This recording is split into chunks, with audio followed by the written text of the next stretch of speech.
അഞ്ചാം ദിവ്യരഹസ്യം. പരിശുദ്ധ മാതാവ് സ്വർഗരാജ്ഞിയായി മുടി ധരിപ്പിക്കപ്പെടുന്നു. പരിശുദ്ധ ദൈവമാതാവ് പരലോകത്തിൽ കരേറിയ ഉടനെ തൻ്റെ ദിവ്യകുമാരനാൽ സ്വർഗത്തിൻ്റെയും ഭൂമിയുടെയും രാജ്ഞിയായി മുടി ധരിപ്പിക്കപ്പെട്ടു എന്ന് ധ്യാനിക്കുക. സ്വർഗസ്ഥനായ ഞങ്ങളുടെ പിതാവേ, അങ്ങയുടെ നാമം പൂജിതമാകണമേ.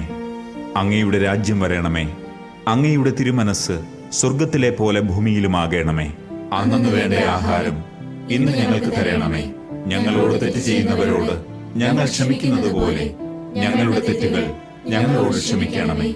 ഞങ്ങളെ പ്രലോഭനത്തിൽ ഉൾപ്പെടുത്തരുതേ, തിന്മയിൽ നിന്ന് ഞങ്ങളെ രക്ഷിക്കണമേ. ആമേൻ. നന്മ നിറഞ്ഞ മറിയമേ സ്വസ്തി, കർത്താവ് അങ്ങയോടുകൂടെ സ്ത്രീകളിൽ അങ്ങ് അനുഗ്രഹിക്കപ്പെട്ടവളാകുന്നു. അങ്ങയുടെ ഉദരത്തിൻ ഫലമായ ഈശോ അനുഗ്രഹിക്കപ്പെട്ടവനാകുന്നു. പരിശുദ്ധ മറിയമേ, തമ്പുരാന്റെ അമ്മേ,